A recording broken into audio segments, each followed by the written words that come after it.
Are vampires as heroes any good in patch 5.3? This is vampire counts specific, just to be sure. The vampire coast ones are a lot different, which I appreciate since I'm so used to them. In the first place, in counts, the heroes do not use lore of vampires. It's strictly death or shadows. That doesn't apply to Vlad as hero or Isabella as hero, which I'll cover separately sometime. So let's look at what blood flows through these heroes' veins.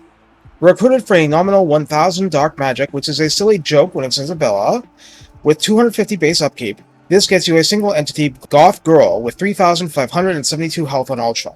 Armor is 90, a lot higher than the Vampire Coast versions, and high generally. Missile resistance 15% is standard for heroes. Leadership of 65 is not bad, and that's my judgment here, not bad. Speed of 40 and charge speed 44 is pretty nimble for these girls considering the quality of the armor. Melee attack begins at 60, which is a level you normally only see on lords. Attack interval of 4 is standard. Splash target size is medium, so they can splash normal cavalry too, and max targets actually sharing damage from a single attack is 6. That's an important number. It's neither super focused nor super unfocused, so she should be able to regularly put away damaged entities. Melee defense starts at 40, which isn't bad at all, it's just a lot less than 60. Weapon strength comes at 430, but that's a split between base 300 and 130 armor piercing. That's a very beefy and substantial amount of damage, and even if it's a lot less effective against really armored foes, anything else is liable to really feel it. Charge bonus of 30 is very decent for a foot character, and mass 900 is alright.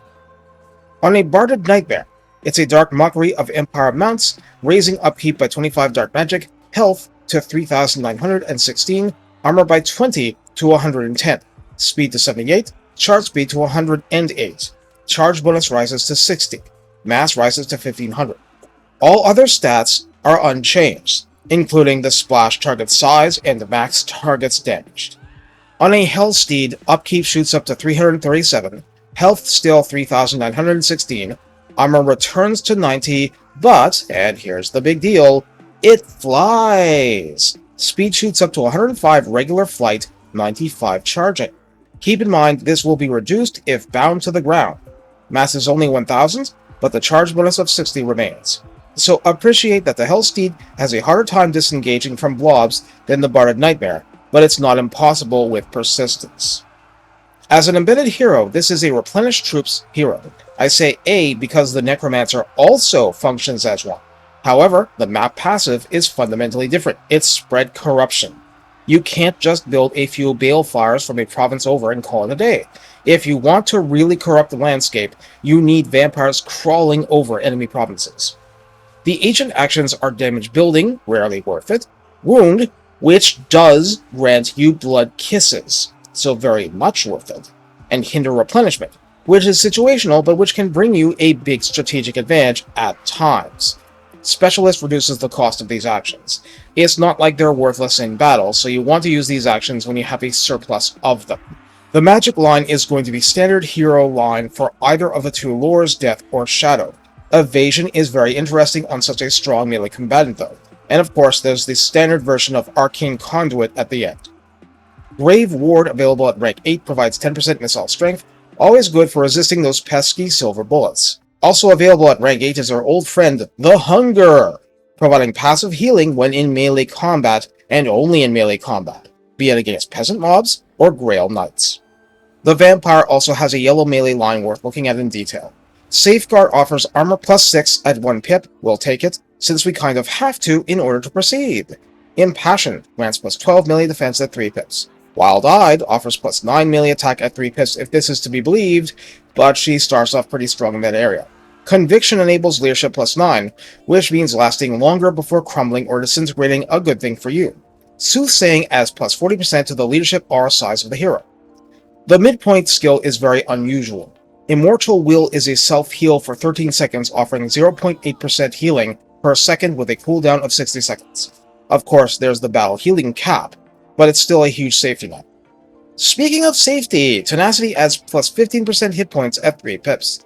Augury adds plus 9 to the leadership aura at 3 pips, meaning this skill line is like Battle Priests for the Empire. Interesting.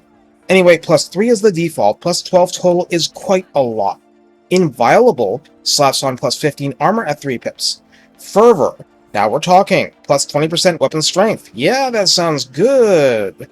Finally, Dark Benediction as the capstone offers plus 8 leadership to allies in a 35-meter bubble. Note that the regular leadership aura is also 35 meters, and Soothsaying would boost only that regular area, not this. Still, the prospect of plus 20 leadership in a bubble around the hero is quite something. So how does that interact with the lords?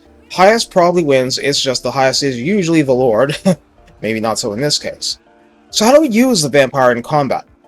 Yeah, that's really tough, isn't it? Is there any phase of combat the vampire is actually bad in? Well, obviously they can't YOLO single-entity high-armor monsters, they have no bonuses versus large to sport or things of that sort. But they have the armor to go around bullying regular units, the melee attack to assassinate characters, and the speed and weapon strength to do so if they can fight through the armor. And if there is none, then it is a feast. Of course, much of the time, a vampire is going to serve as a vital source of magical damage, or magical buffing, whatever the case may be. But we need to accept that the vampire is a multi-role fighter-bomber, instead of just one or the other. Assassination, pit fighting, air superiority, blob erasure, they can potentially do a lot, but they can't do it all at once and walk away intact. Healing's nice, but they're just not high enough health to survive everything that'll be thrown at them. In other words, the best way to use them is in cooperation with an army, or a goon squad of fellow heroes. A group of very bad girls kicking a dragon around will hurt even though the dragon is armor-piercing, and they aren't. Add some Spirit Leech casting and some strategic healing, and it's possible to do a lot. But wouldn't a tactic like that be even better if a Terrorgeist was thrown in? Yes. Yes, it would. So if they are very powerful generalist units, pairing them with specialized units is exactly how to take things to the next level. Be that Terrorgeists, Varghulfs, Vargheists, or even charging in with some Blood Knights, or providing the muscle behind Direwolves. That's because the mixture is even more powerful than vampires alone. Against units, Chaff will protect the vampires from damage. Against characters, vampires will absorb splash damage, so they're actually protecting the units, and hopefully you have something better than Chaff helping to wear down the characters. I emphasize this because goon squads can be powerful, but so can reinforcing and cooperating with armies, and more to the point, one vampire will not win the battle alone, not on the hero level, and it's not what they're meant for. I mean, except against small garrisons, then maybe yeah. They're force multipliers making the rest of what you bring, and each other, better. Take care, and have fun taking a bite out of the Order Tide, but in a much more intimate and personal manner.